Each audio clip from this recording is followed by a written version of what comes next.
All of his co-workers were gone. What could it mean? Stanley decided to go to the meeting room. Perhaps he had simply missed a memo.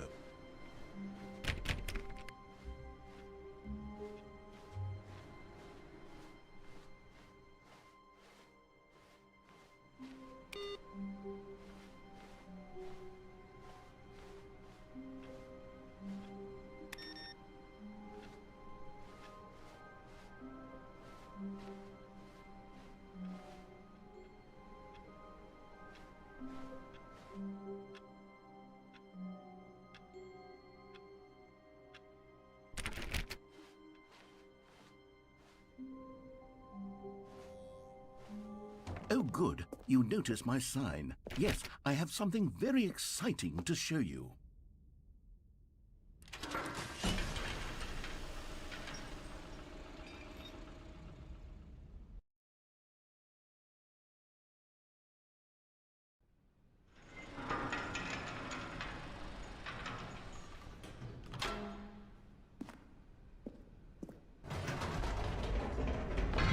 You see, Stanley, I've been reflecting on the Stanley Parable and about how roundly disappointing this ultra-deluxe version has turned out to be.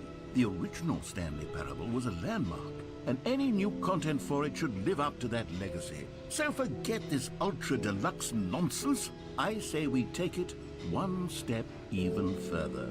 Which is why I'm very proud to announce for the first time ever, the Stanley Parable 2.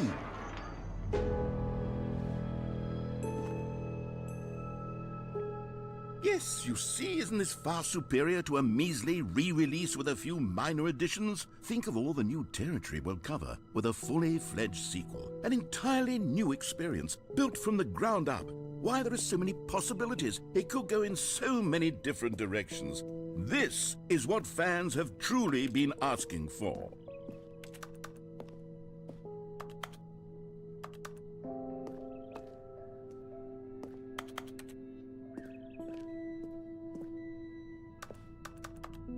Calling it the Stanley Parable 2 is just so much catchier than Ultra Deluxe, don't you think?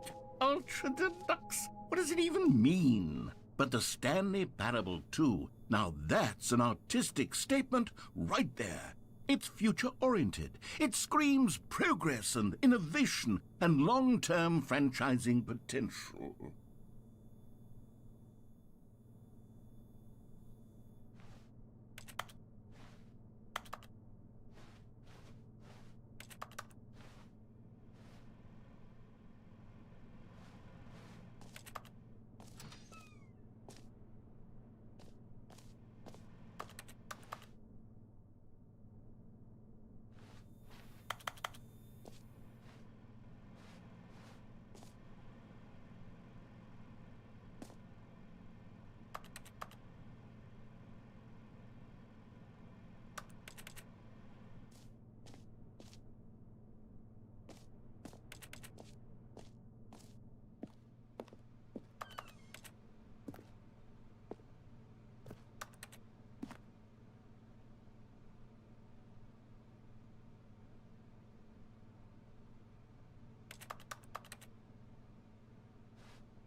Now, to be clear, I haven't quite nailed down what exactly the Stanley Parable 2 is going to be, but let's take a look at some of the features I've been developing for it. I figure that if I can loosely organize a handful of interesting concepts, that surely the game will sort of naturally spring up around them. It'll all work itself out. Game development is much more of a fuzzy magic than anything scientific or logical, really.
Here we are.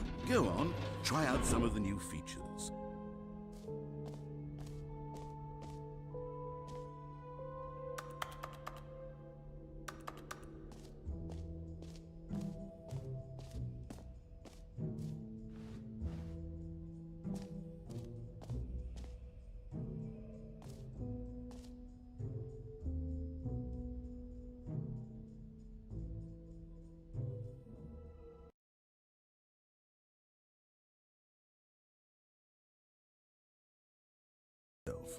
What do players really want?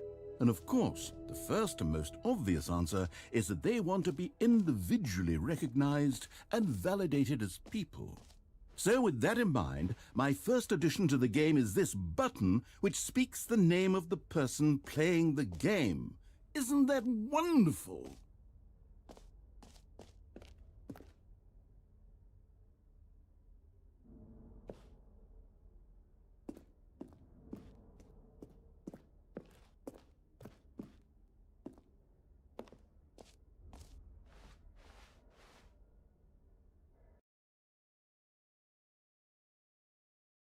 Clarified. Right now, the button only says the name Jim. But of course, in the final game, this button will say your name, whatever name that is. Here, let's have you role-play as Jim to really simulate the full experience of this feature. Just play along. I promise you'll love it. Okay, here we go. Let's take a deep breath, clear your mind, forget whoever you are, and simply become a person named Jim. I want you to imagine yourself living as Jim. Sleeping and waking as Jim, falling in love and being heartbroken as Jim, seizing all of the world's possibilities as Jim, and as Jim watching your dreams crumble into dust. Do you feel it deeply? Are you really, truly Jim right now? If so, then please step forward and press the button. Jim. Yes! You see? What a thrill! What a rush! That was you! The button described you. Do it again. Do it again. Jim. Ooh, it hits even harder the second time. If this were the only new feature in the Stanley Parable 2, it would still be worth the money. Let's take a break from the Jim button. I'm too emotionally drained from all of this personal validation.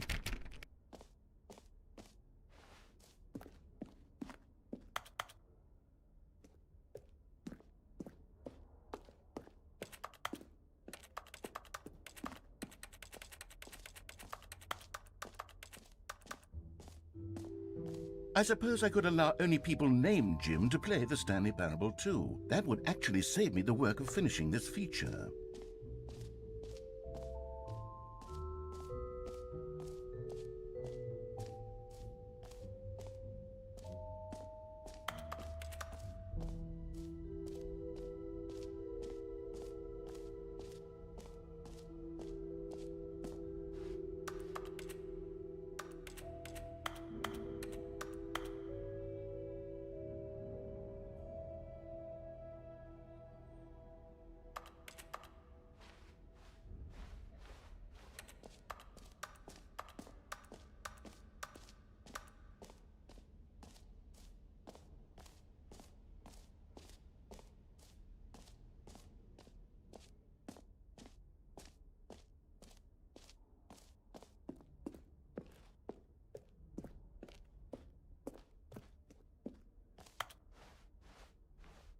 Whoa there, cowboy. Sometimes a person can be too much, Jim. I'm putting the Jim button away. Otherwise, soon you'll start to lose all sense of who you actually are. Jim.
A common complaint of the Stanley Parable was that it was confusing and paradoxical, that it engendered a chaotic sense of reckless despair in those who played it. Well, I'm happy to say that after much consideration, I've engineered a clever solution to this fundamental problem with the game. It's the Stanley Parable Reassurance Bucket. You see, Stanley, anytime you're holding the bucket, a sense of calm and ease will fill your mind and your heart. It's true. As long as you hold on to the bucket, the many disorienting contradictions of the Stanley Parable will feel perfectly normal and perhaps even comforting.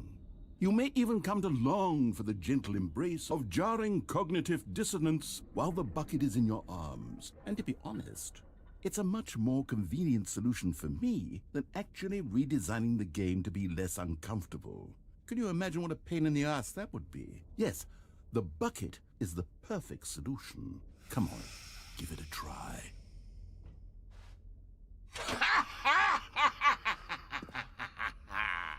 Can you feel it? The glow of comfort, even in the face of crushing despair, must already be sweeping through your body. And in fact, can I say that I do believe the bucket lends you an air of charisma as well? I think that just holding it has made you the slightest bit more attractive as a person. The benefits of the bucket seem to go on, don't they? All this and more await you in the Stanley Parable 2.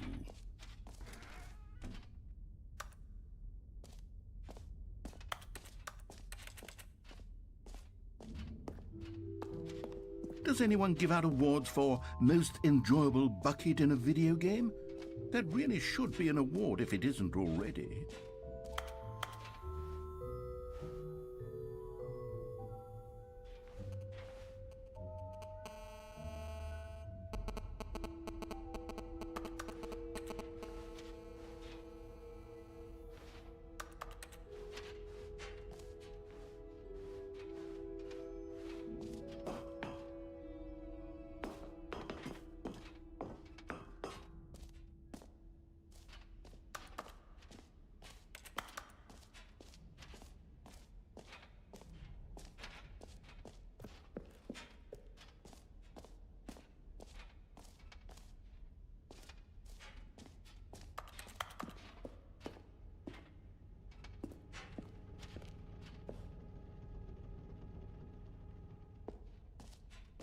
Ah, collectibles.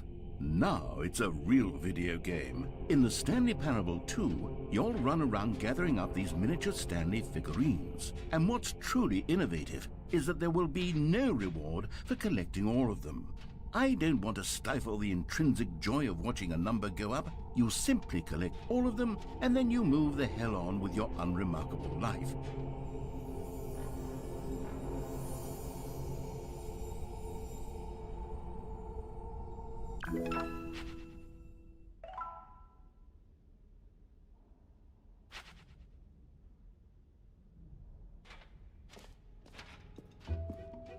God, it really is the worst when you collect everything in a video game and then they give you a big fancy reward for it. Absolutely tragic.